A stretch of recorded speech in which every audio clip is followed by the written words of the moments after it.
Hey, it's Nora. Before we get started, we need to make sure that you, the listener, knows that we are not mental health professionals and not qualified to prescribe therapies or therapeutic advice. We are also not your gurus and have no aspirations in that direction. We are simply two people who are trying to feel better and do better in our lives, just like you. And now, on with the show.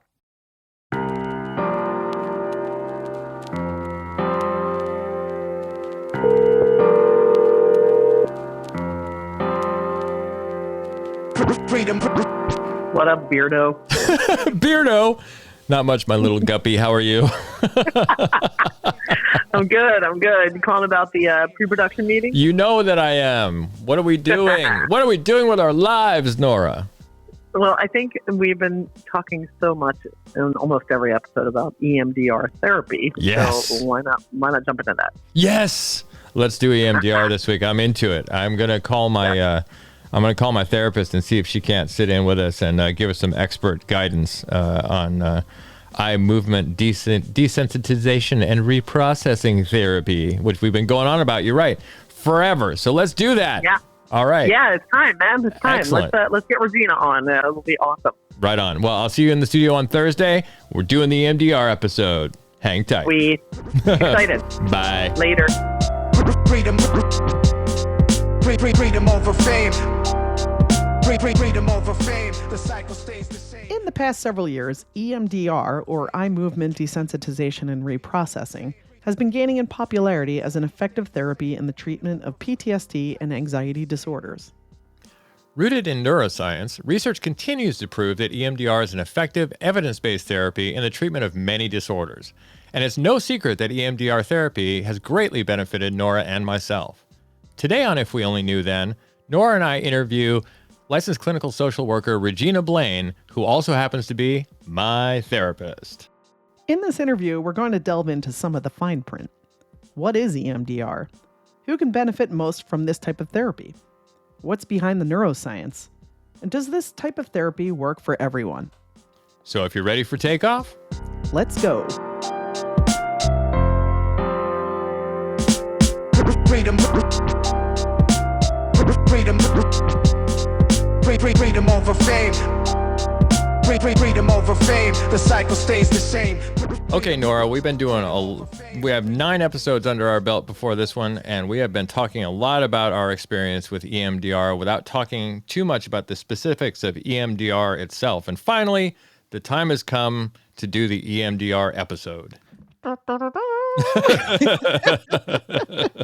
There should be a fanfare. There should definitely be a fanfare before this episode for sure. I agree. Yeah, we do talk a lot about EMDR, but I think it's, we're both actively in treatment for it. And I think both of us have spoken about how beneficial it's been for us in our thought process and our thought patterns, as well as our day-to-day life and behavior and relationships. So it's worth exploring for anyone who's interested or doesn't know anything about EMDR or only knows a little bit to kind of explore what that is.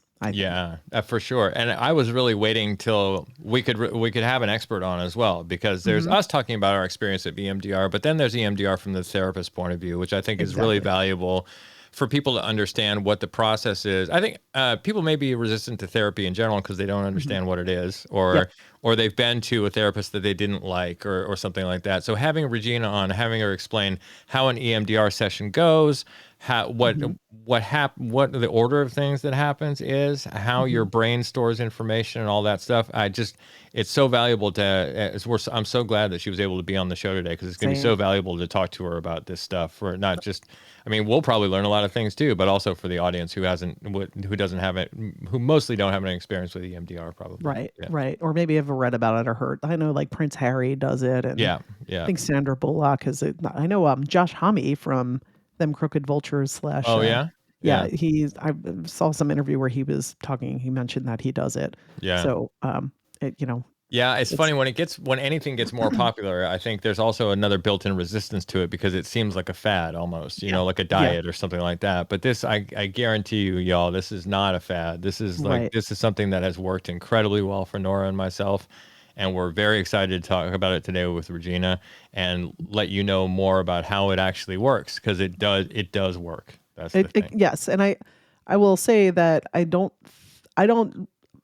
believe that all therapies work for all people, but I do No. know that EMDR, out of the different therapies, like I've done talk therapy before.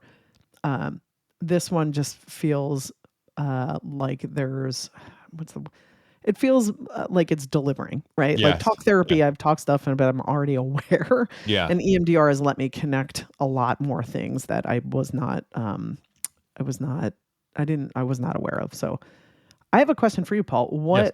What was it that got you to become interested in and explore EMDR for yourself? Well, I didn't know what it was. I just knew that I needed to be back in therapy because I was at a really low point a couple of years ago after we had moved to Roseville. My 30-year relationship had blown up, and I mean, we're still friends, but still it had ended, and that's a big deal. My father had died a couple of years previous to that.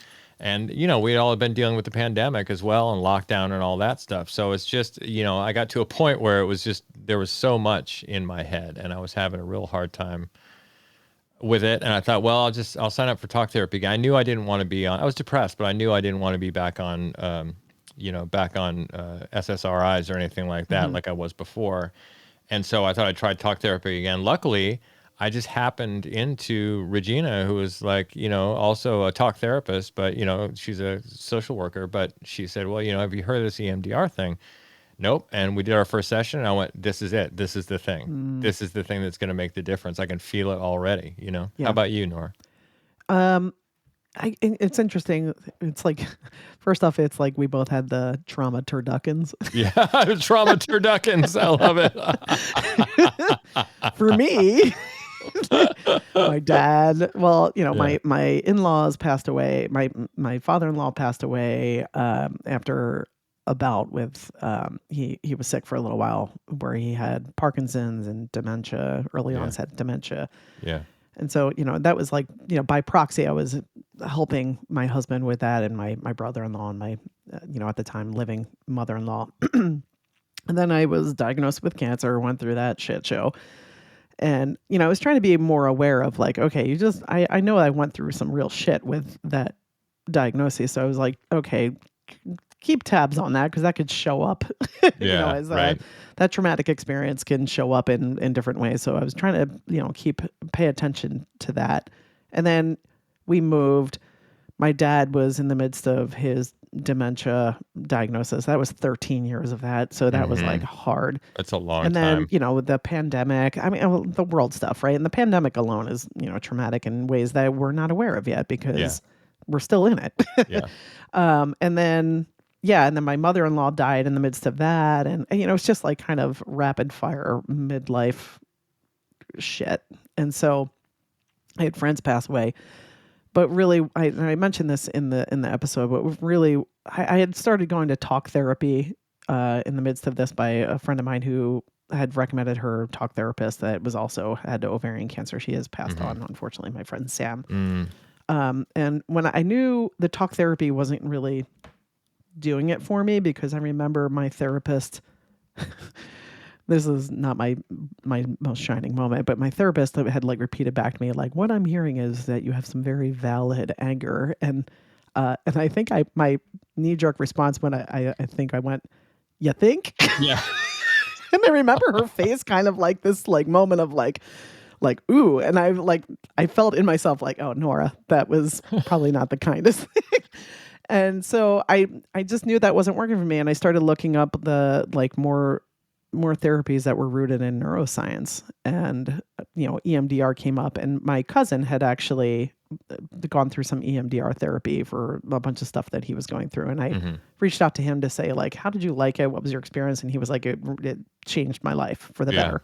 Yeah. And so, that's how I kind of jumped into it. But what really was like the final straw where I was like, all right, I have to make a call, was my husband and I were walking my dog through the woods, through these trails that are near us. And I found myself in hypervigilance the whole time of just like what was supposed to be a relaxing walk through the woods. I was like on the verge of a panic attack and just felt like something dreadful was like going to happen. And I knew after that, I was like, wait a minute, that's not normal. That's not normal behavior for like someone who's mentally healthy. So that's kind of how everything the ball started rolling for me. Yeah. For me, it was more like just this, I wasn't going through those I was having panic attacks, that's for sure, but it wasn't Mm-hmm. like a hypervigilance thing.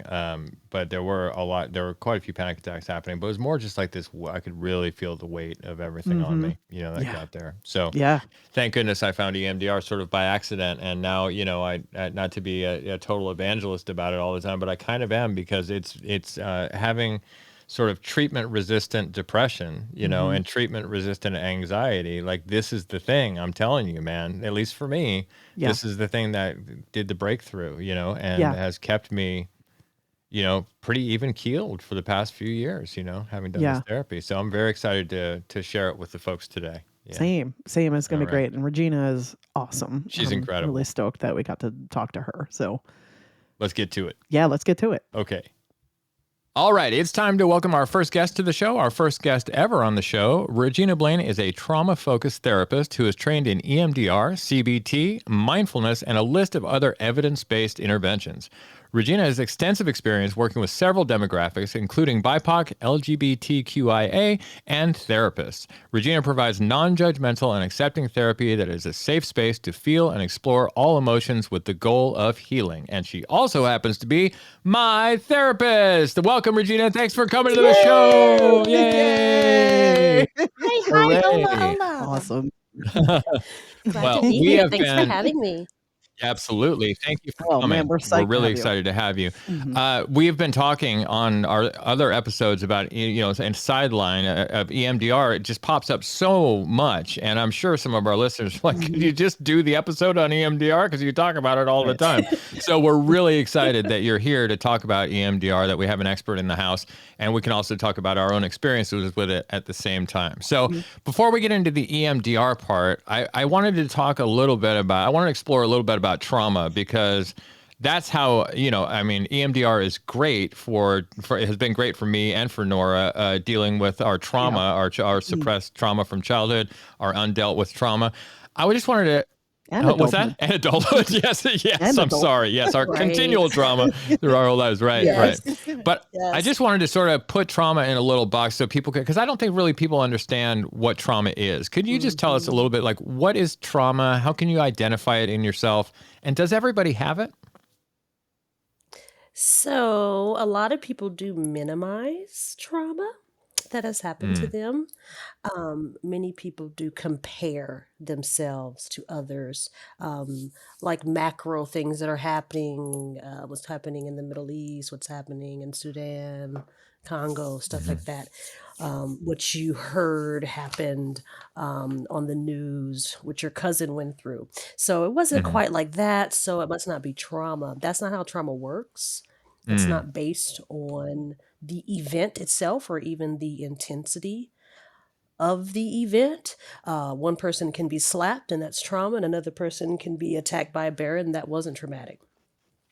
So it is based on where you put it in your brain, how it is stored in your memory bank. And so two people can go through the exact same incident, and one person builds, like, two people can be raped. One person builds a rape center, another person jumps off the bridge. And it's just how you react to that. Trauma happens, not everything bad that happens to you becomes a trauma.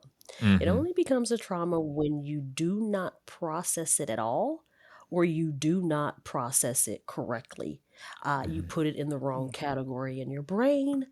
And so now you have this trigger. The trigger is something that is reminding you of this incident and making you feel like you are experiencing these physiological symptoms of that event. Again, the man in the red hat.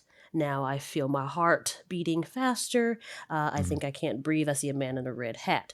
Why? Because my brain put that the red hat indicates danger. So now it was misplaced in my brain when I was attacked by the guy that had the red hat on. It wasn't the red hat that attacked me, it was that guy. And so that's what trauma is. You're overstimulated by an incident that happened to you in your past, and now you are unable to live your fullest life. It's interrupting your daily activities. You are basing your decisions on the past because you are living in it currently. Mm. That's really great Mm. because I think, I think when I came to therapy, that I was really minimizing, we're trying to Mm-hmm. minimize what my trauma was, not understanding that trauma is stored the way that you just explained it. And I think this is a really useful explanation for people because I thought there was like a big T trauma and a little T trauma, right? So the people who were in Mm-hmm. war zones, the people who were unhoused, the people who were experiencing whatever kind of being othered in their own society, Horrible whatever, abuse. horrible Yeah. abuse, Mhm. those were the ones that counted. And my trauma being a middle-aged white guy it had to be like a whole different thing, not understanding that it was the way my body was storing it, not the actual event that happened to me. So Mm-hmm. yeah. That makes a lot of sense. Yeah. That you just, by your description, you just nailed exactly why I ended up going into Yeah. EMDR. Yes. Yeah, I knew that I needed to do something, and I had taken my dog for a walk through the woods with my husband through these trails, and the entire time I was in fight or flight response. Like I thought that Mm. every bend around the corner was gonna like reveal some danger, and I Oh. intellectually knew that wasn't gonna happen, but emotionally I was like just like on edge the whole time to the Right. point where I was like tearing up and I didn't know what was Wow. going on with me. And the fact that you just described that, I'm like, nope, I'm glad I went to therapy. Yes. Uh, that's how it manifested in me ultimately when I was like, I need to take action on this. So you just you pretty much described my And Nora, experience did you with it. have the same experience that I did? Did you like not think you had trauma or that it was just little trauma when you went to it? Or did you have a different Mm. experience of that? Yeah, just like Regina said, I minimized, and I didn't know I was minimizing because it's always like the Right. comparison. Mhm. I had ovarian cancer. I went through major surgery. I lost my entire reproductive system in my 30s. Mm. I went through aggressive chemotherapy, and this is just like one of many things. And the fact that like I have other friends who passed away from it, it was like, well, I Mm. wasn't stage 3 or stage 4, and I'm still here, so Mhm. it's not as bad. And of course, it was bad. Yeah. And it's the same when I was growing up. I grew up with an alcoholic father, and so like every day was a pattern of him coming home. He had been drinking, and there was no abuse, quote unquote. So it was like, oh, well, he just likes to drink, that kind of stuff. But Mhm. those daily things add up over time, and it really um, it etches away at like a trust in Mhm. yourself, I guess, and like a trust in the Yeah. safety element. Mhm. So um, I mean, there's just so many things like that where it's like, well, it's not as bad. No one's abusing me. No one's Right. doing these specific things. So I'm okay. But I think by the time I have a theory that by the time you're in middle age, if you're not dealing with your shit, it's coming for you. Because in your Mhm. 20s, you're kind of like, okay, whatever. I'm like Mhm. doing my thing. Your 30s, a lot of people are building families and focused on career and they can distract themselves with that. Distracted, yeah. But when you hit your 40s and 50s, I feel like this is the era. If you're not dealing with that stuff, it's going to come out in all Yeah, different all your ways that aren't bypassing going to kind be of great. doesn't work anymore. That's the thing. Exactly. It all comes Yeah, for the you. Yeah. grief. Yeah, absolutely. Exactly. I don't know if that's true, but that's just like how I I can sense feel that that. I too. don't know if Yeah. that's true or Yeah. not. All right, let's get into the EMDR Mhm. thing. Regina, before we start defining what EMDR is, how did you get interested in this therapy? How did you get interested in working with EMDR?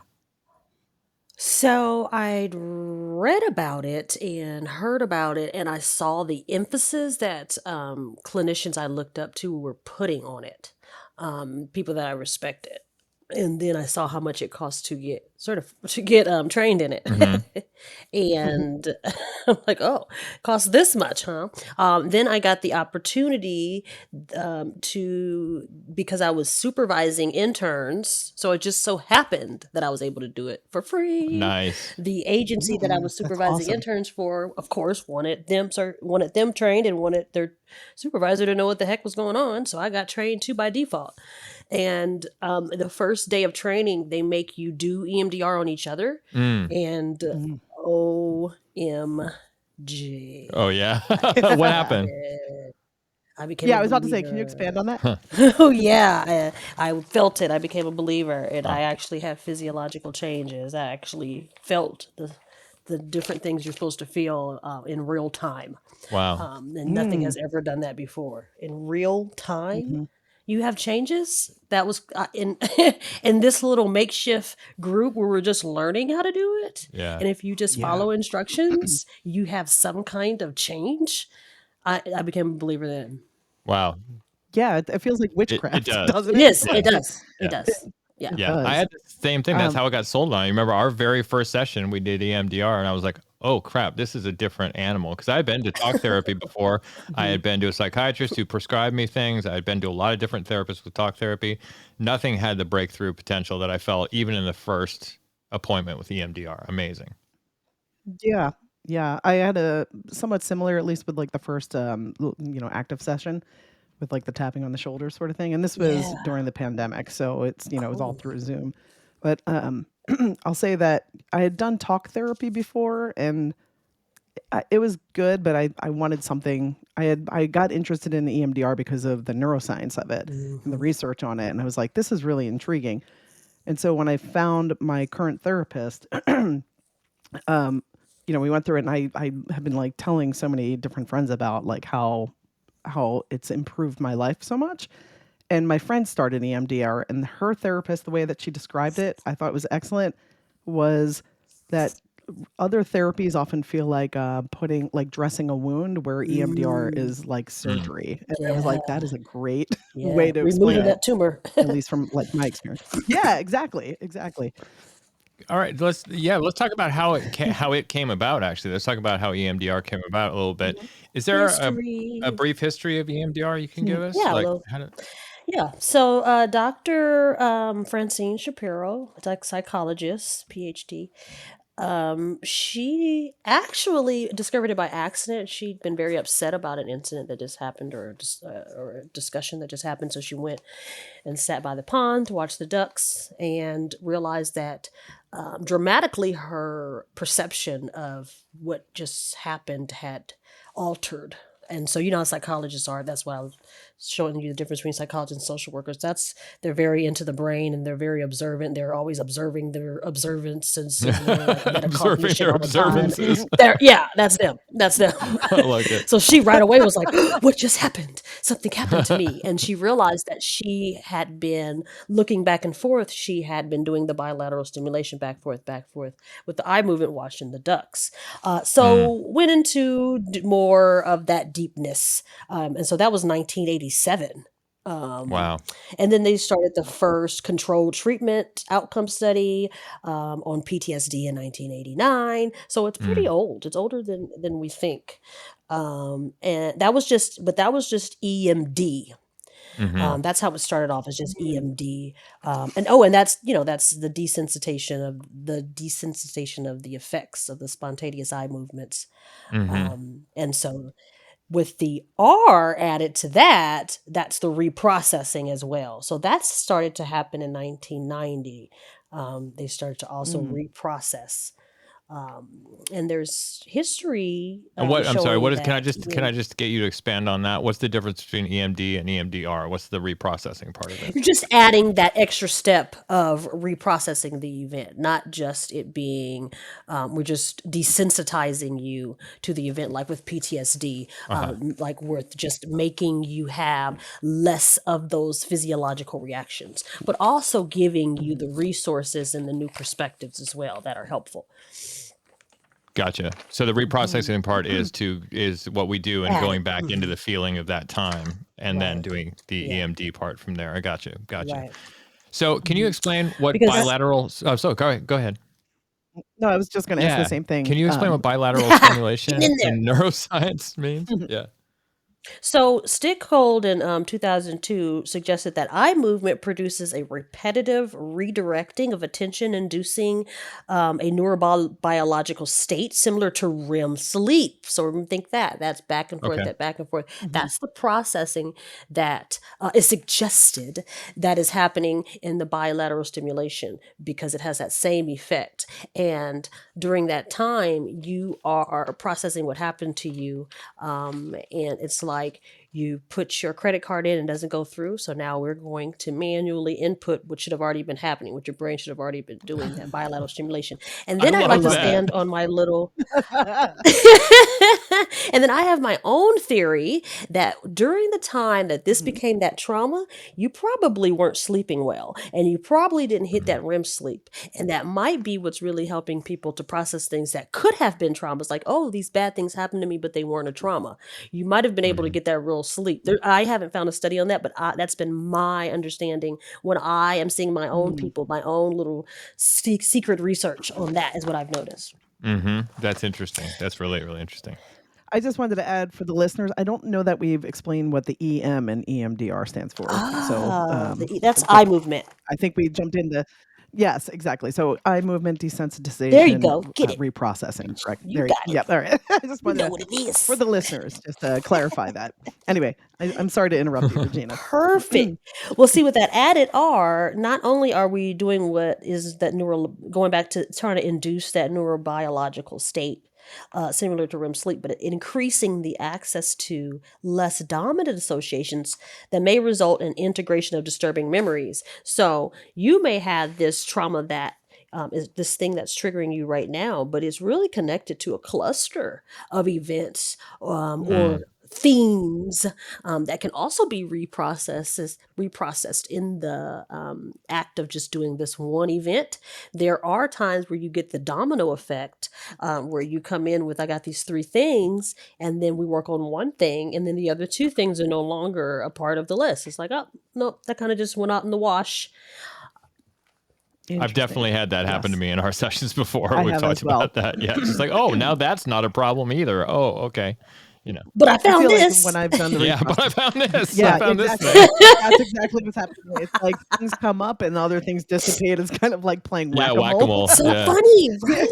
That's how your brain is. See, EMDR therapy is a comprehensive approach that addresses the physiological storage of memory and how it informs the experience. We got to keep going back to that. It's about how you store it.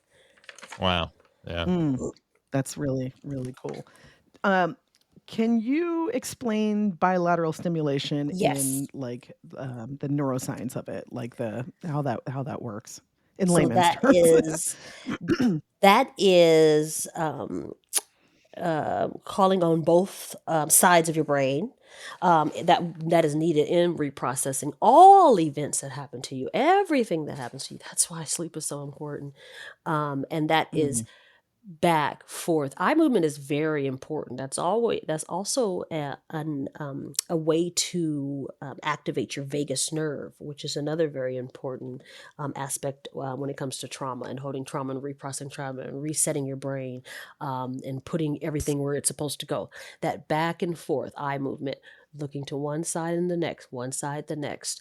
There's also bilateral stimulation when it comes to your ears, audio, one side and then the next, one side and then the next. That's the important part of it. There is tapping that is involved, tapping one leg and then the other leg, the butterfly tap, one side and then the other side. There are things that are also bilateral stimulation that is not really treatment based, but when you go back to our ancestors telling you go take a walk and things like that, we all know that those cultural and spiritual things are also important. So taking a walk is also bilateral stimulation, one foot and then the next. It's that rhythm. It's that back forth, one the other, one the other. That's how our brain works. That's how REM sleep works. That's how processing works for us as humans. Thank you for that. I feel like swimming is also, it's almost like a therapeutic thing for me when I hit the pool. And then someone pointed out like, oh, that's also bilateral. My therapist actually was like, that's also bilateral stimulation. Yes. Like, right. And I do that with my walks that I take with my dog Moose and all that. And I'm sure you've done this too, Nora, like outside of our therapy sessions, I've EMDR'd myself on stuff, once you know that's what it is, and you can bring yourself into the state of reprocessing something, you can actually, I mean, it's not as nice because I don't get to talk then to Regina about it so I have to wait until Tuesday to do that. But write it down.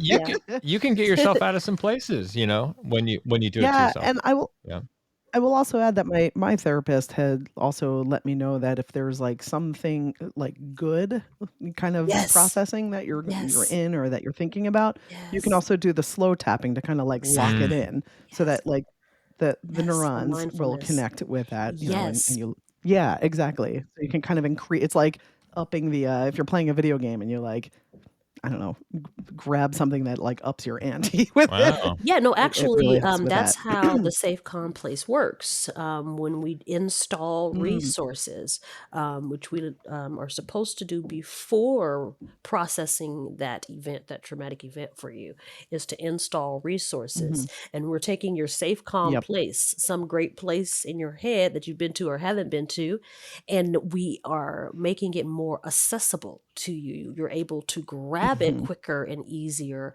and it comes to your mind quicker and easier. And it also makes it a stronger memory for you, or stronger sensations you get from it. So that's awesome that your therapist told you to do that while it's happening. It's making you do a Yeah. bunch of things at once. You're being mindful in the event, and now you're going to be able to Mhm. just grab that anytime you need it and get to it quicker and more easy. So yeah, that's awesome. Yep.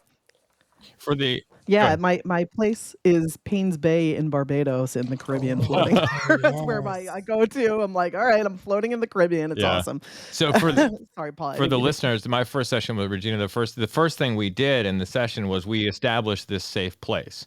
And it was a lot of detail. She asked me to add all the detail that I could to it. What does it smell like? What does it look like? Who's there? What does it sound like? Where's it from? How old are you when you're there? All those things. And once I established that, then that's where we go back to when we end every session too. Like, well, let's Mhm. close you up, and then I go back to that spot and I do the EMDR with locking in, just like you said, Nora, locking in that positive thing, that Mhm. safe place. Then I Yeah. feel like, yeah, Yeah. ready to go from there. Because Fantastic. I EMDR think everyone compared should have their to, sorry about that, Nora. No, I it's didn't mean okay. to interrupt. Go ahead. I thought this was awesome. EMDR compared to Prozac demonstrated that EMDR is superior because patients continue to improve, beyond termination of treatment. But with Mm, Prozac, Mm, they became symptomatic again. And so mm. that was mm. something that's super awesome. I That's thought that they Yeah. fascinating. came up. I know, right? I'm fascinated by the power of the brain and what I is really we haven't know, even tapped in, and like the fact right? that the brain can heal itself Yeah. and the neuroplasticity and that we can like Yes. make a better experience in our life by how we what we focus on and how we reprocess things and process things. Yes. I think it's just Yes. incredible. So the work you're doing is fantastic and I really appreciate it. And I think more people need to explore this type of therapy, I think. Oh, Is my Nora, personal opinion. everybody I could it's get been something from it. incredibly beneficial for me. Yeah. Yes. Oh, yeah, Yes. especially these days. Right. Dude, For right? sure, for sure. Yeah, like there's a list. I just like a few of them I just wanted to pinpoint that I thought was like super exciting that you guys would probably think is awesome. That EMDR, some populations that they have actually successfully treated sexual dysfunction, pedophilia, chronic Wow. pain, Oh, phantom limb pain, Wow. medically unexplained physical symptoms. That's along with all the other stuff. wow. But those are the things that stood out to me. I was like, oh my God, I have to tell you guys this. It's so That's great. It's powerful. really It's so powerful. powerful. Yeah, yeah, and yeah, we'll talk about doing it in conjunction with other things a little bit later in the show. But I wanted to ask, Mhm, like, so how does EMDR help with negative self beliefs? One, and then mhm. does EMDR help people to clarify their boundaries? And if so, how does it do that? EMDR does whatever it is that you need at the time, that you Mm, need to make Mhm, this event not control you as much and not have such an effect on you. What it is doing, desensitizing. So it's mm, reducing or eliminating those physiological effects that you have when you think about it, that vividness, that imagery, vividness of it, all those physiological responses to the triggers, makes the trigger either reduce or go away. So if in your mhm, trauma, one of the things that needs to happen is that you just no longer talk to mom, it will start to work on whatever it is about not talking to mom is holding you up right now? Is there a fear? Is there a guilt? What's that guilt underneath? What is that? That's the belief. That's the belief. Where did I store it? I stored what she did to me as she was a terrible person. That I might be able to get over that. But if I stored it as I deserved it, I'm a terrible person. I'm not worthy. I'm not lovable. I don't deserve peace. Where did you store it? And that is with the self-belief, because the self-belief, that's going to check your self-belief. Because think about that, depending on the developmental stage you were in when it happened, that's going to have a lot to do with what becomes your self-belief, of the perspective of the event. Dad threw a plate at me when I was 7. What did I do? How can I make Dad not do that again? I'm going to try to be a better kid. Dad throws a plate at me at 27. What the hell's Dad's problem? That's him. Man, shame is really something. Yeah. Shame. It is really something. Yeah. And I speak from experience. We all do, I Yes. think. Yeah, Yeah, exactly. we all do. Yeah. Yeah, I feel like with EMDR, the boundary stuff is really, that's been even noticeable in myself. Like, Ooh. I've been over a year into this type of therapy, and my boundaries are getting I'm getting a lot better about knowing what boundaries I need in order to be able to have relationships with Me people too. that are successful in what they are. It's been really, really Yeah. powerful. And also like where the codependence comes in, you Mhm. know. Yeah, so it's been great to build that awareness. And what you're saying rings true to me. You have, in order for you to make the boundary, you got to have the idea that you even deserve to have that, or that Yep. yeah, like who am I to say don't make me feel a certain way? I can't take up too much space in the room. My feelings don't matter. Right. So I can't. Why would I even Right. think to set a boundary? Yeah, that's so true. I feel that rings as true. well. Yeah, I mean, there's so many. The more I do all of this type of personal development stuff, the more it comes back to self-acceptance, self-love, and feeling that you are deserving of basic things like being able to set boundaries with other Yep. people. Like, it's amazing how many of us think that we don't deserve that stuff. We don't deserve basic, Right. basic things that make our lives work. Yeah, I personally have found it really, really powerful for myself to be able to, with the help of my therapist, identify what those negative self-beliefs have been and Yes. where they're rooted. And now I have that awareness. And so when I do feel triggered by something, I often ask myself, like, what is the negative self-belief that it's triggering in me? And then like I can quickly identify I can identify that quicker than I ever have. And so I'm Yay. less reactive and more I have that space to kind of go, oh, this is what it is. Like I'm observing it and then Yes. making decisions about that. And it's just even my husband's like, holy shit. Wow. You know, it's like people ask me like how it works for me, and I'll tell them my experience with it. But a lot of times I'm like, you should talk to my husband Kevin because he's the one that gets to witness the difference in Right. me. Because I can't see the forest for the trees of, how I was prior to this particular type of therapy versus the changes in me now. I think he's probably better equipped to talk about his experience.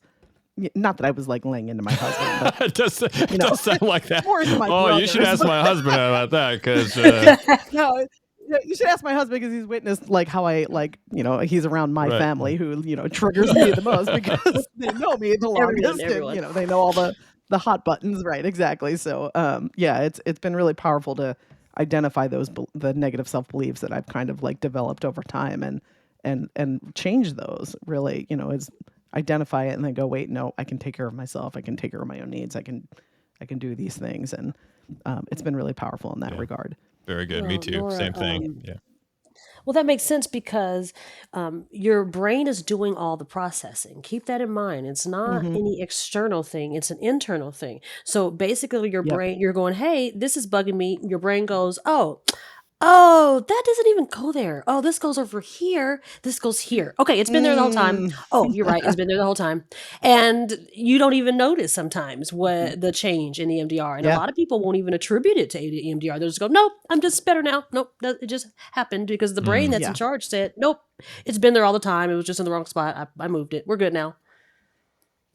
Now, is that like just creating a new neural network then? Is Neurological that what that pathway. is like when it comes up? Is it? Yeah. So it's like bypassing the old neural network It's like, and oops, that was in the carving wrong a new spot. one to Yeah, like that a. goes over here. We were Got busy. it. We were doing Okay. something. That's what I kind of. Something was happening during that time when this happened, so I had to put it over there. but it really goes here. This is what's great is like EMDR is proof that you can teach an old dog new tricks. Yes. You know, it's really, it's like, it's, I feel that. I definitely feel Well, that. all the It's research really in the past 30 fascinating. years has been pointing to the fact that we can keep developing new neural pathways. Whereas before that, the thinking was, and I'm not sure I have the timeline right, but the thinking before that was, It's like yeah, 25 or 25 and you're something. done. Like, Yeah. well, whoever you are at 25, there you are. And it turns out that's totally Yep. wrong thinking. You can change your brain Yep. Right. with all kinds of different stuff. And I want to jump to this other question now because it has to do exactly with that. Like, Regina, you know that I've been using psychedelics hand in hand with the EMDR therapy, and I know you can't talk about other patients, but have you? What is the general thinking in the community around that? Have you seen success in any of your patients with that same type of thing besides me? Yeah, there's not enough research yet, and it's still being looked at. But a lot of therapists are going ahead and accepting the little research that is done on how things like mushrooms can cure, not Mm-hmm. treat depression, stuff like Wow, that. So cure. cure. That's the big part. So there's a lot of That's huge. therapists like me. I'm the spiritual, cultural therapist. That's not just Western white man medicine. I also add the Mhm. cultures of the Thank goodness for ancestors that. and all of those Yeah. things as well, right? Right. The stuff they already That's why. knew Thank before you. somebody tried to That's prove why it. we get Yeah. along. That's why we get along. Yeah, indeed. Yeah, interesting. Yeah. So I There was a think. Oh, I'm sorry. No, I was just going to no. answer the last part. Is yeah, no, I have had people that did do like ayahuasca and mushrooms and stuff, and did have a very good experience. They were very responsible. They did the research before. They are high functioning individuals already. That kind of thing. No psychotic. They have no psychotic history. Though that Mhm. kind of stuff. Mhm. Yes. Yeah, we should add that you have to Mm. be careful if there's any kind of psychosis going on, Yes. or if you are Right. on SSRIs or other things like that. If you're thinking Right. about doing hallucinogens, please do your research, do it safely, talk to Yeah. the people that you need to talk to about that to get it done. Yeah. I will also add to Yeah. that list for right before is also really do your research if you're like heading to out of the country to a Right. retreat or something like Yeah. that. There are Yeah. ones that can be predatory, Yeah. That's especially true. for people who are under the influence at that That's time. especially So true with FYI. Bufo, 5-MeO DMT. Mhm. There's been a lot of stories about people who have been taken advantage of monetarily, sexually, other things like that, because Okay. Yeah. you are not in control of your own body. When you're on DMT, Mhm. you are on another planet. And so, and you don't know Mhm. when things are being done to you. So basically it could be, so go to read the reviews, go to a trusted one, take a friend with you, like Yep. all who's not doing it, Yep. like all that stuff. Keep yourself safe if you're going to be a Trip sitters, man. psychonaut in any of those ways, But I was Yeah. going to say on the positive, Sorry, just wanted to add that. no, that's a good disclaimer, Nor. On the positive Mhm. side of all that Mhm. stuff, Regina, I don't know if you saw it, but it was real recent. There was a study that was just completed on LSD, and it's by I wish I could remember his name. It's by the guy doing all the psychedelic research at Johns Hopkins. That they had taken a control group to the 90-day mark after they had only one dose of LSD, and I think it was a double. I think it was 200 micrograms, which is basically a double dose, two tabs. And that they were a group that was suffering from depression, all of them across the Okay. board, and the ones that were in the LSD group were they had no symptoms 90 days out. Like it had just held. It had Wow. completely improved them, and Wow. it had held the course until Wow. then. And they think that this study is now going to open up the possibility for more research to be done around LSD, which Yay. is what we need. We need the government to Sure. Yeah. deregulate, take this stuff off Schedule 1, Yeah. get it back into the clinic where it belongs, and start studying what can Yeah. actually do to make people's lives better. Because it's been Yeah, amazing for the me. organization Yeah. the Yes. organization MAPS is really doing Yeah. a lot of the MAPS is doing a groundwork lot of for that. that Yeah. as well, Yeah. if people are looking into it. Yeah. I actually have a question for Regina regarding all that. I have actually never taken any psychedelics as of yet. But I'm wondering from the point of view from an EMDR therapist, the reintegration after someone has a psychedelic experience, do you have any input on that about the reprocessing after someone has had a recent trip to kind of process what they experienced and the importance of that? So, I haven't had anyone who's had a scary trip as of yet, that was needed to be reprocessed. So all of these have been, manageable and positive. And so with those, we are Mhm, going to go in and check on the new perspectives that they received. A lot of times, mhm, what they were processing, if you will, is complete, and they've completed it there in the trip. And they are just coming mhm, in for the new perspectives that they've come to, maybe some new memories that they received, that they need to explore and ponder a bit. And we can use bilateral stimulation so they can go with that thought that kept coming up mhm. during your trip, and see where it takes you, and finding new perspectives on that, in Mm, EMDR. That's great. awesome. Yeah, okay, thank you for answering that. 'Cause I'm very curious about the reprocessing after an experience is like that is like, I always heard of the importance of the, like, reintegration after an experience like Mhm, that. mhm. So, it's useful for me at least to hear what that is like on your end, Yeah, from so my Yeah. perspective, having done psychedelics, I think that it is really important, the integration part, depending on what you experienced in there, and a lot of it is just relating it Mhm. again, so you can Mhm. hear yourself say it, and so Mhm, you can get into the memory of exactly like on mushrooms, I was able to take notes because I still had the facility of Mhm. the writing, the capacity. capacity to Mhm. write. Yep. On LSD, I lost all of that motor skill, and like I couldn't focus on anything. So that was just a memory thing, but it was also a much more visceral thing and less in my mind in some ways. I had a big Mhm, release of crying and trauma during my LSD trip. Not so with mushrooms. I saw a lot of other stuff during Mhm. those trips. So, but Mhm. in both cases, it was really important that I talked to Regina afterwards and that we were able to EMDR it as well. So I could get grips on what some of that stuff might have meant because some of it wasn't all clear. Mm. That's the other Mhm. thing. Mhm. And right. she Like was able to give dreams, me kinda like insights like, dreams. Yeah. yeah, like dreams Mm, and Mhm. like a great therapist, she was able to say, "Well, maybe that's this or maybe that's that." And I go, "Oh, I better explore that. Let's EMDR that and see if that's true." That kind of thing. Mhm. So right. it was Mhm. kind of a scientific method of reintegration at the end Right. of a psychedelic trip Yeah. too. Mhm. Like, is it that? I don't know if it's that. Let's see if it's that, and then What's we'll your go, "Yeah, See, thesis? right. it's the great thing is that you're always making a new thesis about yourself. It's fantastic in EMDR Mhm. that way. That's Love that. really Yeah. cool. Yeah. I really dig that. That's very cool. I have a question. Can people do EMDR on themselves? Like, is that something that someone can I do would without the not training or, like, I would not recommend that. recommend it? Yeah, That's I something kinda that figured that. us therapists will say we can do to ourselves sometimes because, but we've been like extensively trained. Mhm. The reason Right. why is because a lot of times there is something called a web effect where you think it's just this one thing and it's actually attached to this other Mhm. really big scary thing that came Mm. up, and now Uh-huh. you need someone there to get you back to Right. baseline. You didn't Mhm. realize it was Got that it. thing, and so it's not Mhm. safe and recommended for you to do that on your own. Right. Yeah.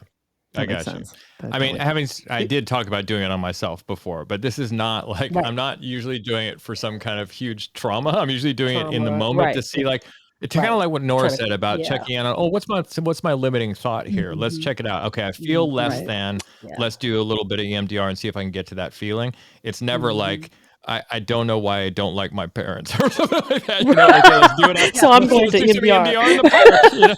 It's not that. For me, it's kinda locking in the moments of, like, gratitude when I'm, like, feeling, like, gratitude of, like, Yeah, okay, like, I wanna kinda lock lock this it in. in, Yeah. like, That's essentially, cool. I'm gonna start but doing yeah, that. Unfortunately, my therapist never told me about Yes. that part of it, so I did tell you, you just don't listen, Paul. I just don't listen. That's probably true. That's probably close she enough was to it. nagging Yeah, him, and I love that. I That's actually have a funny. quick question. Would you I mean, this is just, like, something I'm theorizing, I guess, but I'm curious of what your take on EMDR.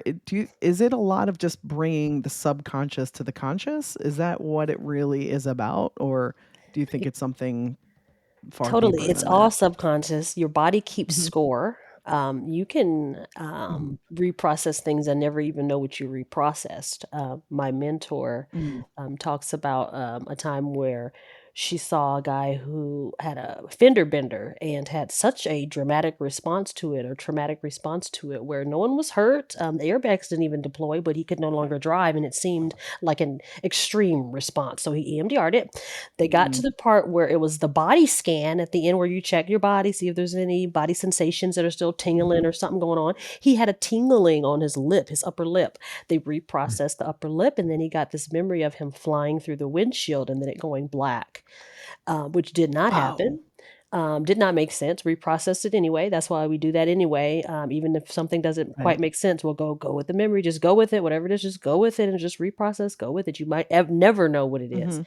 He calls my mentor back and lets her know that he asked his mom about that memory, or he told his mom about that memory. And she said, well, when you were 3, you did go through the windshield, but I never told you that.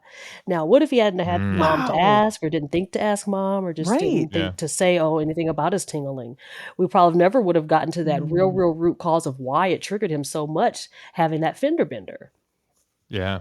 Right, and it just shows you how your brain just stores everything, and we think like, "Oh, I'm fine," and like you can be like 53 and something comes up when you were 3. That's Right, that you don't even that's remember. really Right.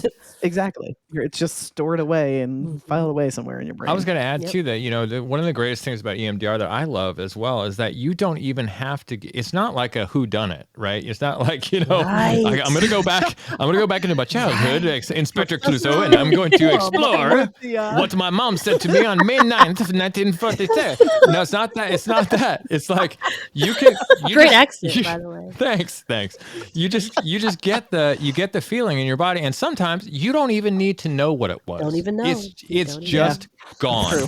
Whatever it was, Yep. that feeling is gone now. And who Yep. gives a crap what it actually what it actually was? Because it's not. It's literally you're cured of it. You're not. It's not bothering Yep. you Yeah. anymore, right? It's not coming up Right. again. So who cares what the root of it was? It's nice sometimes to know. Right. Oh, for my own edification, because I'm a curious Right. dude. I like to say.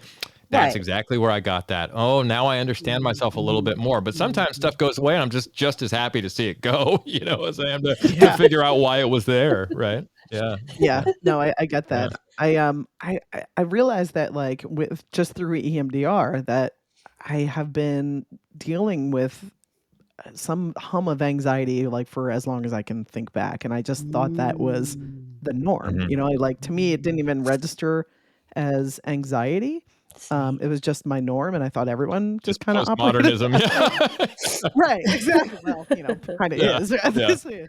Sweeping generalization or sweeping looking Yeah, at the yeah, yeah. world, but the state of the world. But I find with EMDR, I'm noticing like the times of peace in my body, right? Where I'm just like, oh, I don't feel that hum of like anxiety that I now can identify that I was never able to identify before. I know you said with like people with depression, have suffered from depression and how it's like cured that. Do you find the same thing with anxiety? And like, I kind of figure they're closely tied and similar results, but is that something you're seeing a lot more of, like people kind of letting go of the anxiety that they feel? Yeah, because PTSD was the first trials, and we know there's just that de-arousal effect of the eye movement, rapid eye movement, and even Dr. Shapiro said that anxiety and rapid eye movement reciprocally are inhibitory. They can't, they cancel it out. So you can't. So yeah, it works for that too. That's the anxiety and depression are like the number one things. Are actually with the with the VA and many government agencies, it is in the A category of treating trauma and different and specific types of Wow. trauma. A level treatment. That's where they go to first, even before CBT. So the Veterans Affairs, the National Institute of Clinical Excellence, the National Council of Mental Health, like all of these places recognize EMDR as it's the top when it comes to treating trauma and different types of trauma. So it's like frontline treatment. It's like what A Yeah. level means, like it's the first primary go-to. treatment that Yeah. they use for effectiveness. Okay, that Right. just to clarify that, but Right. that's what I kind of thought it would be. Interesting. Interesting. That's very interesting. Do you, it's definitely seen a gain in popularity, Regina. What do you attribute that to? Is it like, I know Prince Harry has done EMDR and some other, is it like a celebrity thing, or is it just like so efficacious that people are like, oh, I heard about that from my friend who's doing it? Is it just a grassroots, like, build in popularity, or am I off? Is it not getting more? Is it just that I hadn't heard of it before and now it just seems to be everywhere when I talk to people? It does, because when I was being trained in it, I was told that we have a script that we go to explain it because there is no information on it, and that was 2018, 2019. It was pre-pandemic that I was trained on it, and at that time there wasn't, and I Googled it myself. So yes, it's actually a mixture of the two, because you get the popularity of it. I think there's other celebrities too, and books, interviews, and then there are people that I have had that have had other people like, oh, other people have told me to do this thing here. There's also, it seems to be that the professionals are referring you more to get that done. So I've been referred people who the psychiatrist has referred, or the therapist who does not do it is referring them to a therapist who does do it, saying this is just one specialty things. I need you to get like 12 sessions and then come back to talk therapy after that. So that's been happening. Doctors, medical professionals have been sending people more. There's more research on it in that way. So I think it's been a combination of things that are kind of working together to get us all healed. To get us all healed. I'm like, please get us healed. Get us all healed. Yeah. I know. Good Lord, we need it. Yeah. I actually have a question. Do you come across people who go into EMDR therapy and start healing, speaking of healing, and find that like their partners or anyone else that's like maybe not doing therapy? Or do you feel like sometimes there are like a person who's starting to get over their trauma, it impacts the relationships, their primary relationships, the relationships of their families in a negative Well, way? it's Can you not just expand on that?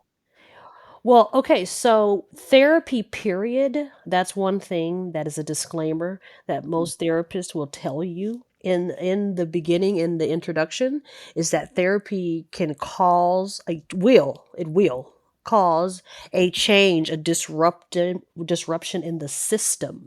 You are all sitting in a boat, in a seat.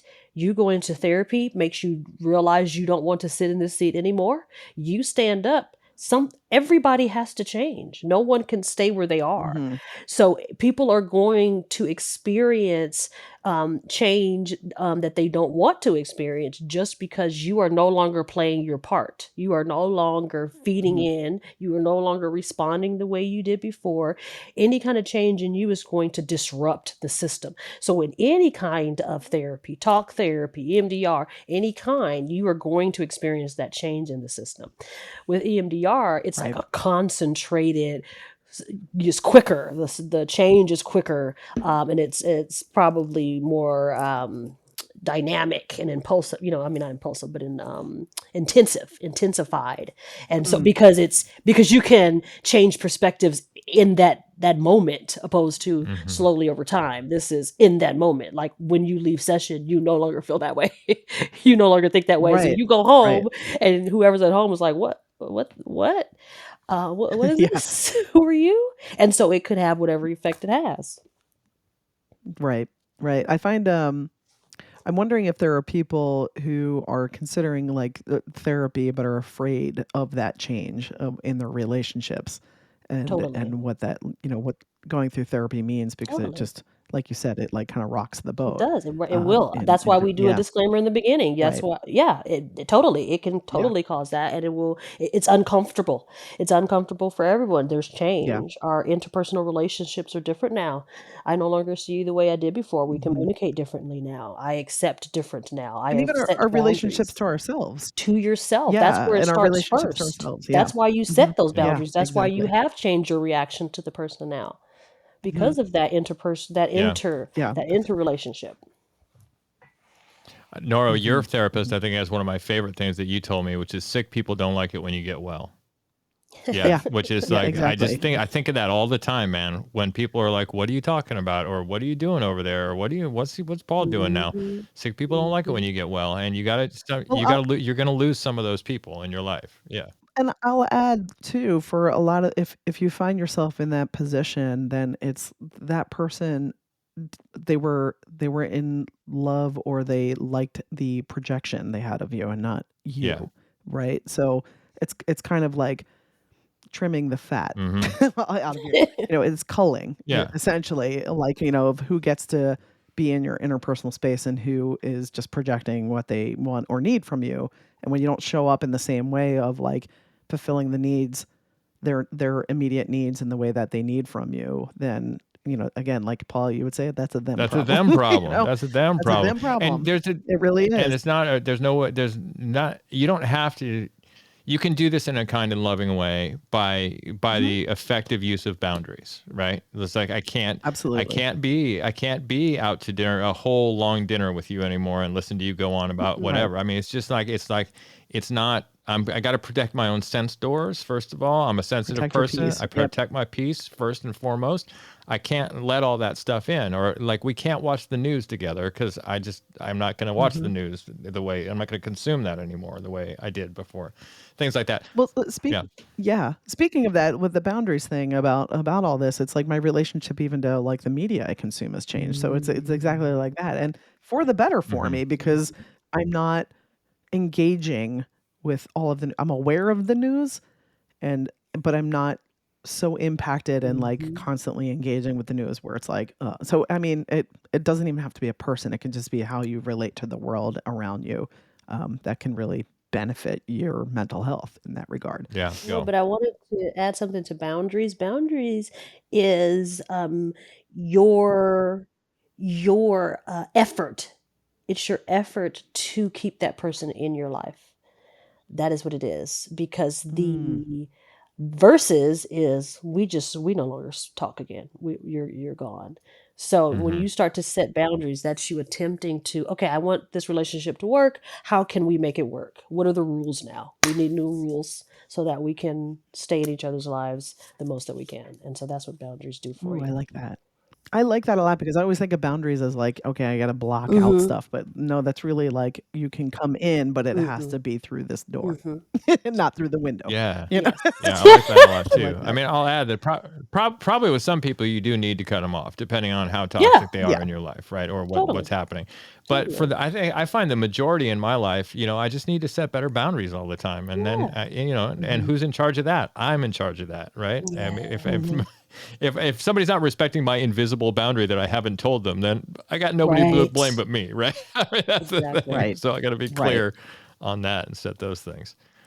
All right. Yes, So for for sure. somebody interested, Regina, are there protocols for finding a good EMDR therapist? Oh, yeah, that's what I wrote down. Okay. I wrote that down because I asked my mentor. Fantastic. I'm glad you wrote it down. I love it. I always forget what this is. And it's so easy. Watch what I tell you.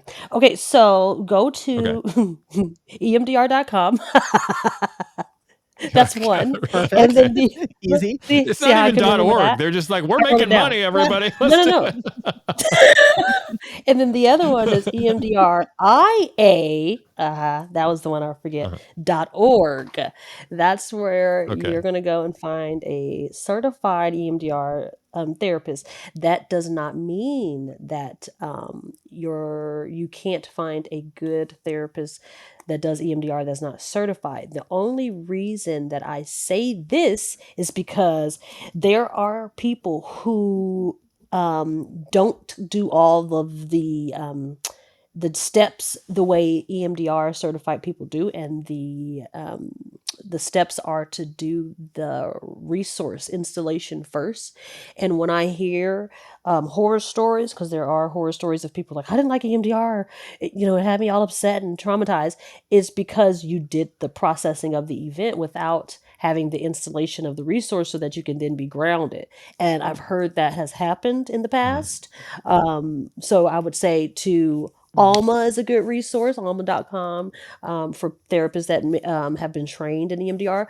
But it's saying EMDR certified. That's how you know that they are going through those steps. And those of us that have been Mm. trained by an EMDR certified practitioner, we follow those steps.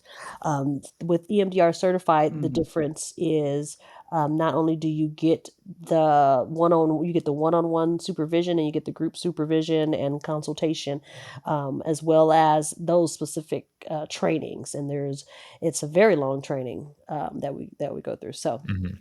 that's not the only place to go. Those are Mhm. just the places that you know that you're guaranteed to get that person. And if those prices are high, then they all have people that are like interns that they've trained, and people that they know Mhm. are also using the EMDR certified way of doing things that probably don't charge as much because they're not, EMDR certified. So that's like That was the my best next place to go. question. Yeah. Because I've been in my life, I've been very poor, and I'm lucky enough to have medical insurance now. So that really was my Mhm. question. It's good to know about those Mhm. interns and stuff that you could get this Mhm. very important and Mhm. very good therapy from. Mhm. Because I think that the Absolutely. last thing that should be in anybody's way is cost. With this stuff, man, Well, we all need to get well, well. yes. Yeah. So America, Medi-Cal, get your you shit should. together. My Sorry. mentor told me that no, my mentor told me that Medi-Cal you can request Hmm. EMDR, and if it's not in your network, you can say I need EMDR and it's not in my network. And so there's something called Hmm. a um, single use or single authorization. Oh, single agreement. Um, Single care agreement that a therapist can do for out of network. So that's if it's not offered in your area or in your network, then you can ask for it. So that is within your Fantastic. That's right. huge. Yeah. That's awesome. Cool. Thank you for those resources. Yeah, Like, that's that's very important. And enormously we'll add important. those in the show notes as well. We'll add those website Mhm. addresses in the show notes so y'all can refer back to those. You don't Yay. need to Absolutely. remember them or try to write them down while you're driving. Mhm. Please don't do that. before before we end, I didn't ask this before, but if you could just quickly, Regina, could you take us through from beginning to end what a session is like? Like if I was coming in for my first session, what would it be like? So people know exactly what to expect. Yeah, so I would first want to find out what made you come in, what triggered you.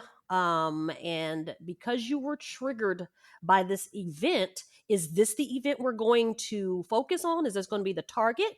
Mm, Or, and usually we're able to find something that happened earlier in your mm, life, mm-hmm. not that actual event. We usually go back further. It's best to go back further to more something that happened earlier in your life during your developmental stages, some of Mm-hmm. your developmental stages, to help reprocess then.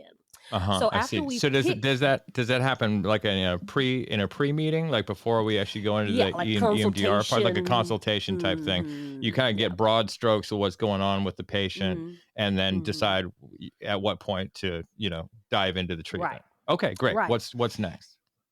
Then you want to gather history.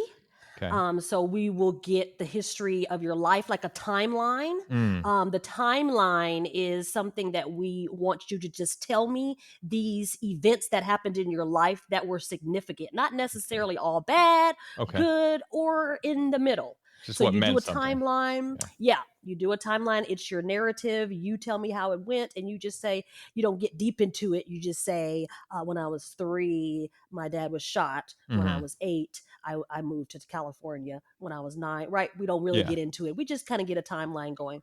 Mhm. After I get my history, then we are going to do some assessments to see if you are able to withstand going through this, Mm-hmm. revisiting this trauma. So, Okay. how do I do that? Well, we're going to install resources because, first of all, that's extremely important to do, because it gives you something to help you to ground yourself if ever you find yourself feeling anxious, having a panic, feeling Mm, down, mm-hmm. being revisited, being triggered. So this is what we give you: is this resource, is our So safe, calm what is the place. resource what does the resource entail that you install? So the resource is, this is called installing resources. Okay. And this is a coping skill that we we do together. So I'll ask you for a safe, calm place. If you have a place that you like to go to, or a place in your mind, a place that you've been, a place you've never been.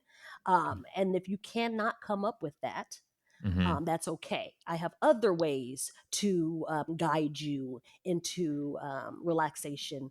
Okay. And yeah, but that's usually what we try to go for first, something that comes from you. Sure. That's really great, though, that you have some of those resources, because I had a friend ask me about those resources and say, I have so much anxiety. I'm not sure that I've ever had a safe place in my life that I can go to then. And I didn't have much to tell her. So it's really reassuring that as an EMDR therapist, you have other resources that if that happens, you can employ those and still go forward with the therapy. That's really Perfect. cool. Yeah. Or did you want to ask something? No, I was just about to ask that exact same thing. Gotcha. Okay. Oh, good. Yeah. See? Very Twins. good. But yeah, so that is perfect when the person is able to feel a difference when we go through this exercise that we go through, and it involves tapping inside. So what we do is what's called the butterfly tap first to help install your resources. Okay. And so you'll tap up in your chest area, one and then the other bilaterally, one and then the other, one and then the other. How fast, how slow, whatever feels good to you. And it should bring on a comforting sensation. It should alert your body that you're safe. Because we hold trauma in our bodies a lot of times. And so that's the beginning of that. If you can say to me, oh, wow, I feel better. I feel calmer. I feel good. Oh, that was wonderful. Any kind of positive feedback from that is awesome. And then that means you're able to go forward to go through that trauma. Because what we're going to do is we're going to revisit whatever that trauma was that triggered you. And I'm going to need you to be able to be grounded and feel better, feel more at your baseline. So it's got to work. So that's why we test it out first. Okay. Yeah.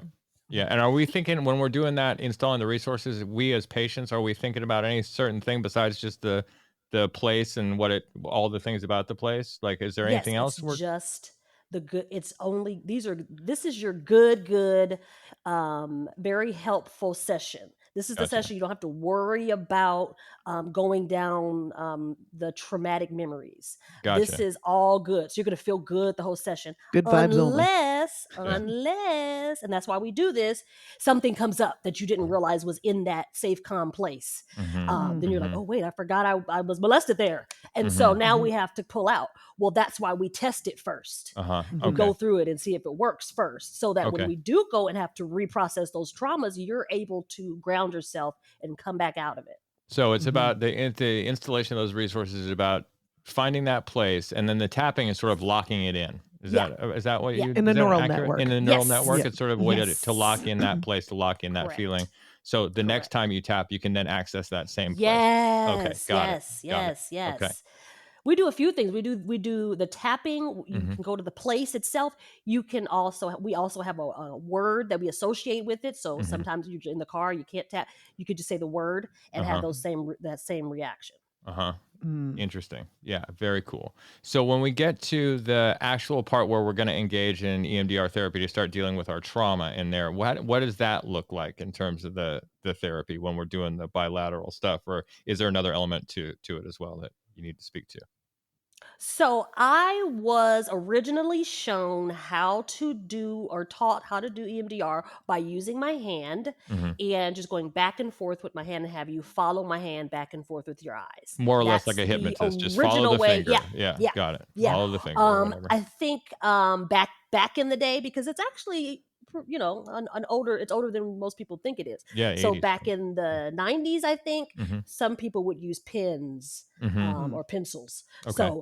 But I have elevated, excuse me, I have elevated. Yes, you have. We're very technologically advanced in my therapy. Yeah. I'm technologically advanced now. And so I use an actual program that uses dots. So it blacks out the screen, and then you see dots of different colors and shapes, and sizes, and you follow the dot. I found that has been better for my clients who worry about me, because I've had people that couldn't really focus because they were worried my hand was getting tired. Oh, how's your hand? Are you okay? So to avoid you Take worrying that about out. your therapist, Yeah. let me use this. So that's why I use that, the dots. Were they using treatment for people pleasing? Yes, of course, right? You're like, okay, I know what we're doing here. We're gonna fix that. Kidding. So yeah.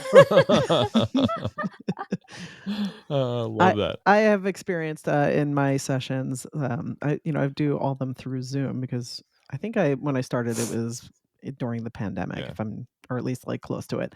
But mine are like, I sit there and I almost like have my arms crossed across my chest like a mummy and do the tapping exactly Yes.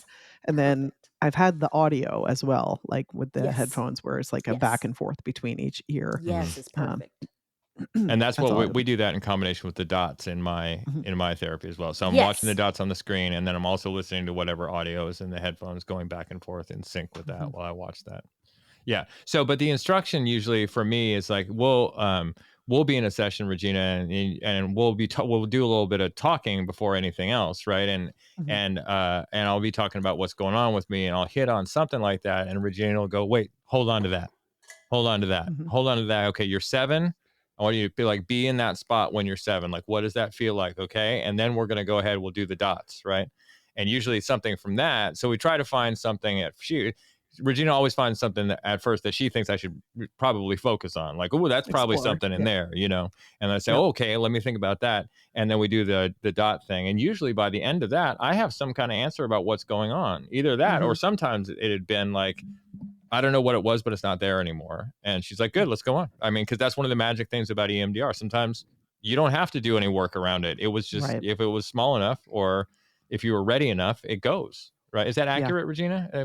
Well, it's things are connected more like a spider web. And we learn a lot about the brain by EMDR teaches us a lot about the brain by the way you process things. We don't realize what's connected to what. And so sometimes you'll be working on one thing and then a domino effect because it was connected to these other things because your brain just put them together for whatever reason.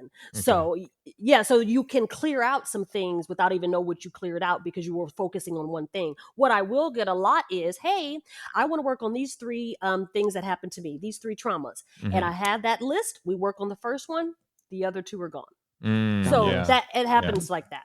Yeah. Can I share something that just recently I experienced that I was able to connect because of EMDR? And Please. I actually spoke to my therapist about yesterday. Do it. Just this past weekend, my husband was about to take our dog out for an afternoon walk.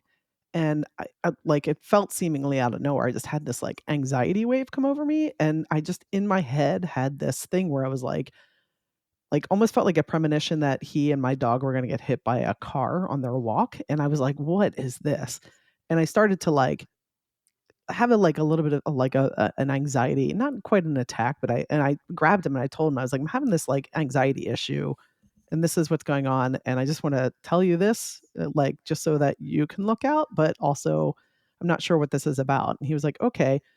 He left for his walk and I just started to experience this grief wave. And and I was like, kind of, I was feeling it, but I was also like in my brain kind of coming from like an observation, like what's going on here. And I was able to connect it. I was like, oh, this is me projecting my grief about losing my father onto my husband. And like, I was like, oh, this is interconnected. Like there's some of this stuff about, the loss of my father that I'm projecting here. And I understood it in that moment, like just after where usually I wouldn't have been able to connect that. And I was able to connect it. And I was like, okay, I got some more work to do with my therapist about like the loss of my father and, the trauma of that. So it's just been incredible for me to not just like to understand, like to connect that stuff the exact same way that you were just saying. And what you mean? Okay, so Nora, what I got is a question. Oh, sorry. Go ahead, Regina. You go ahead. What's super cool about cool therapist cool. Yeah, I think it's cool. Sorry, we speak Therapist different. cool. Therapist cool is a darker kind of cool than It's any dark. other cool. It's dark. It's a dark cool. Yeah. I'm sorry, but No, is that something triggered you? to experience that, and it could have been anything. Exactly. Because the way that you had your eyes to clock to the left, and then that took you back to that. Like it could be anything It was that took you there, and that's why it's super cool to do the bilateral stimulation with that. Did you do it after that?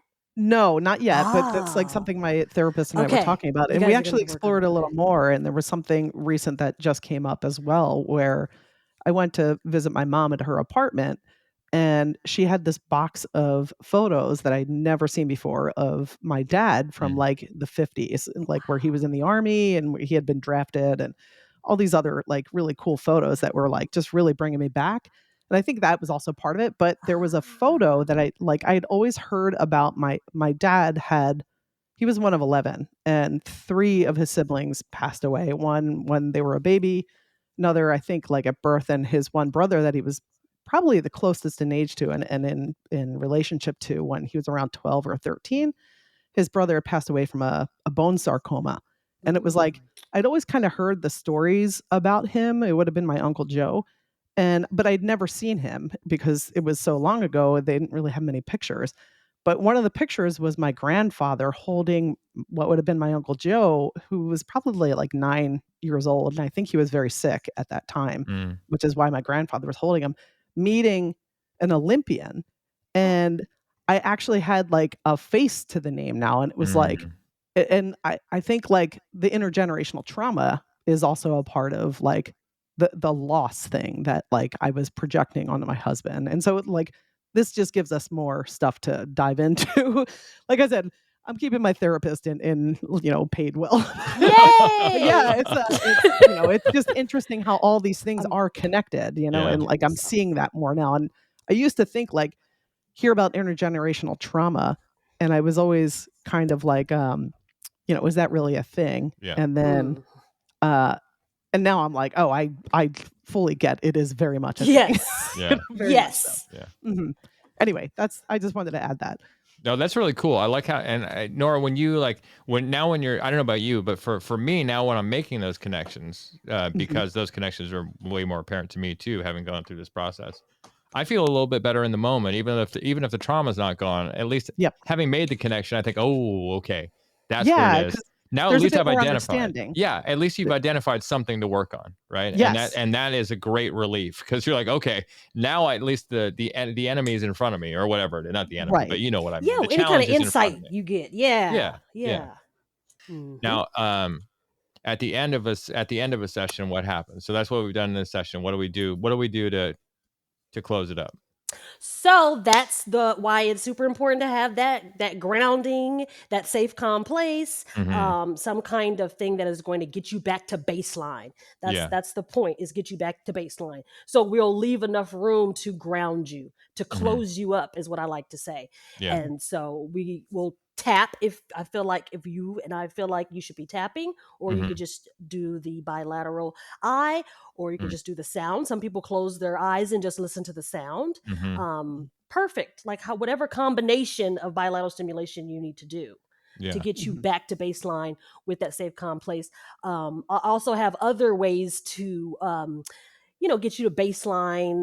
If maybe you're having extra serious reaction to the trauma. And so, I'll close you up a little earlier and maybe close you up with 2 things, 2 different. Gotcha. That's why we like to have a plethora of things that we've already tested on you, and it proves to work. I also like, after we've installed that resource, before we even start to reprocess any trauma, I like for you to go home and use it like homework, and use it in everyday situations when you need it, and kind of practice it. So got you. Okay, cool. So that's the end. You're nice and back to your baseline. I check on you. How are you? I'm feeling better. I'm back to baseline. If you feel like you need to do some more after you leave, that's always good. Most processing happens in between sessions. So that's another reason that we want to make sure that you have those resources so you can calm yourself if you need to on your own.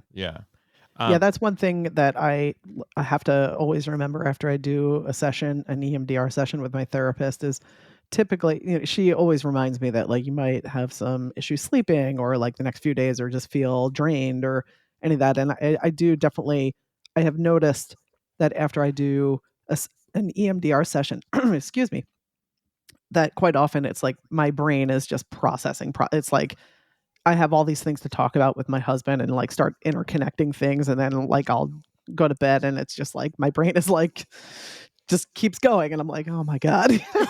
So but it always ends up, like I always end up like getting through that into a better headspace for sure. So Yeah, that integration process is sometimes lengthy, right? Depending on what you've yeah. just talked about or something like that. Yeah, I've had that too, where it's a couple days, where you're like, we're still grinding on this. I'm still chewing on Yeah. it.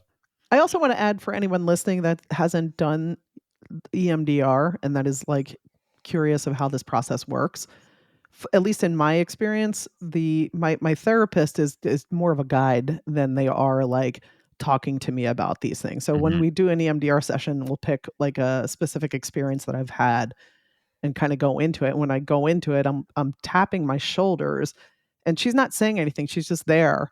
And usually I'm just in my head, like Mhm. going through my experience of it. And then when I come up from it, and quite often I'll have like an emotional response to it. Yeah. And she'll like stop me after a bit and say, okay, what's coming up? And then I'll tell her and she's like, okay, go back in. And then I'll continue doing that. And usually what my brain does is it starts looking at the experience from like different points of view than the one that I am in. Mhm. And then I start understanding more about the complexity of the situation or where the other person is coming from. So I have like more awareness outside of my own experience. And so it starts to take the edges off of like the pain of those experiences. Mhm. And Yeah. so it's just like for instance, I had an experience with the EMDR where I went into a memory with a family member of mine that we had like a very difficult argument, and it was pretty painful. And when I went into it, what had happened in the session is I saw that person transform into a young child who was hurt Mhm. during it. And clearly that didn't happen in real life, but I started to understand like, oh, this is someone who was also hurt and they were coming from a place where their needs weren't met as a kid and they were projecting that onto me and it wasn't about me. And Mhm. so it really like reshaped how I respond to them anymore, and like with a lot more empathy and compassion, because I'm like, oh, they're coming from their hurt place and I can see that now. And so this is the way it has worked for me. Yeah, same. I had the same, almost exactly the same experience with my parents and EMDR, Mm, and forgiving my parents. And yeah. yeah, it's It's extremely powerful and it really helps you. I don't know, it feels like it like fast tracks the forgiveness part yeah, for me. yeah, It fact tracks yeah. everything. It's concentrated, is what it is. Mhm. Mhm. And so your brain is the one that's doing the processing. That's very important. This is not hypnosis. Right. Your therapist has nothing to do with it. It's your brain. So Mhm. what you will find, which I find is kind of funny, and me and other therapists laugh about it, is you sometimes it will be so organic. The healing from the trauma will be Mhm. so organic that you won't attribute it to EMDR. Mhm. Mm. And you'll go, nope, I'm just I'm fine. just better. Yep, Yeah. just better. Yeah, Yeah. yeah, And it always happens. I always have someone that does it, and I laugh to myself because I was told that in training that it would happen.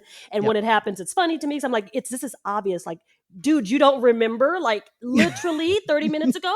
Nope, I'm fine. I'm just fine. And that's because your brain is like, oh, this is in the wrong category. Well, I'm gonna put it here. It's always been there, okay? Oh, yeah, it's always been there. My brain said. Yeah. Yeah, it's fascinating to me. Like all the neuroscience behind this is so All right. fascinating.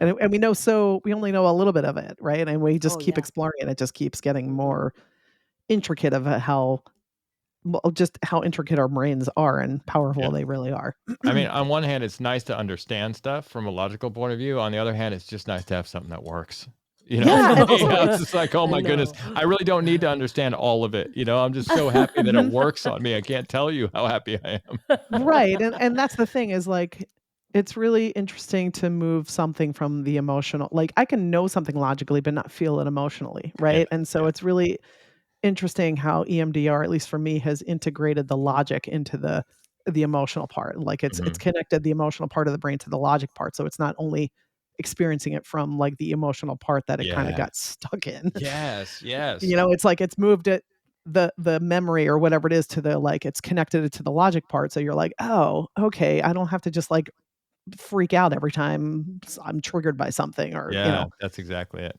That's Yeah. exactly it. Okay, Nora, did you want to ask anything else about the sessions itself? No, I think we covered everything. I think you nailed Regina it, nailed Regina. it. Yeah. Thank you Yep. so much for being so clear. Thank 'cause you, Regina. I think a lot of They people know they really want to know exactly what happens when you get in there, Mhm. and it may help some people be less resistant because they know exactly what's going to happen now. So Yay. yeah, thanks for that. Nora, do you have any other questions that you want to ask? I don't think I do. I think we kind of nailed. I mean, we talked about self-regulation, Yep. all the stuff. I can't think of We did anything. all the Yeah, I think so things. that I too. have to ask. And we outlet. Yeah. Regina, do you have anything that you want to add as sort of a closing for anybody who's thinking about it, or anybody who's done other kinds of nervous about therapies, it. or nervous about Or it? if they're scared Anything like about that? it. Well, your nervousness is warranted. It is a very vulnerable, important. It's very important that you are feeling safe and that you are ready to tackle those events, that you are in a place in your life where you can handle the intensiveness that will come with reprocessing some memories that you have put away for so long and probably are not aware of all of the things that are attached to it, all the physiological responses that are attached to it. There are often people after a session that are exhausted. Are you somewhere in your life where you can do that? Where if you go to session, you can take a day or two off and relax and chill and allow your body to do better and to rest. If you're in a place in your life right now where you're just go and you can't, it's probably not a good idea to bring those things Right up right now, now yeah. because you have packed them away in the storage closet, and when you open that storage closet up, there may be a flood that comes out. A flood of things that comes out. So it is a very important time that you really research who you're getting, research the whole situation and what you want to work on, and really reevaluate or evaluate your current situation. And if you can allow for that healing time at this point in your life.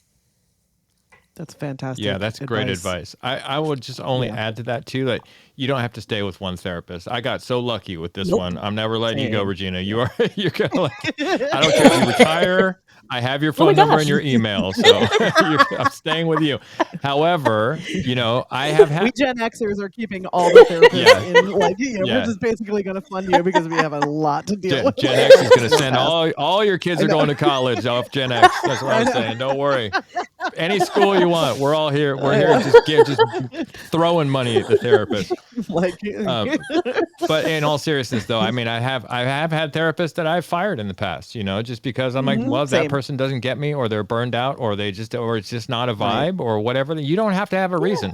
It's gotta be a vibe. it's your session, it's your money, it's your mind, it's your feeling, and you can just keep asking for other recommendations until you land on one that you're like, I can vibe with this person. It's so important that you have a good rapport with your therapist, and I feel like we have a great rapport, Regina. I don't know about you, but I love coming to this. I love coming to session on Tuesday, and you're a gem. It really does make a huge difference though when you gel with your therapist, because it's not like a chore. Yeah. At least for me, when I have yeah. my sessions, it doesn't feel like a chore to go into it. It's like it's something. The things that like sometimes I'm like, okay, I gotta do the therapy. It's more about like, okay, I have to be courageous enough to go into the stuff Yeah. that I've been, ignoring. And the thing is, my therapist, I love her. She's fantastic. She aids me.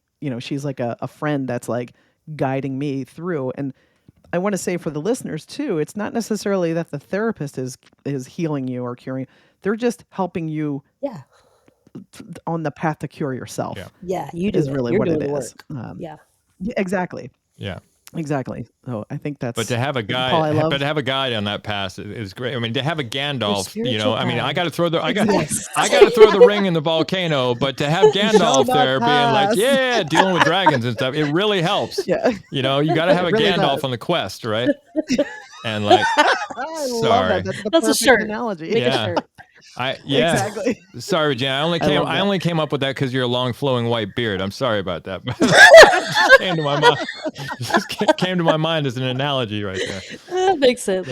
Oh, that's great. But fantastic. Well, we can't thank you enough for being on the show and helping us out with this episode today. I think it was so valuable, and it'll be so valuable to our listeners to hear it broken down from a therapist perspective. And yeah, very much grateful to have you on today. So thank you for coming, everybody.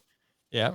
Yes. Absolutely. Regina, thank you again. It's so nice to meet you, and thank you for doing what you do in the world. It's huge. It's like very important work, and I appreciate it. So thank you. Nice to Just wanted meet to say you. that. Ladies and gentlemen, Regina Blaine. Yay. Freedom. Freedom over fame. Freedom over cycle stays the same.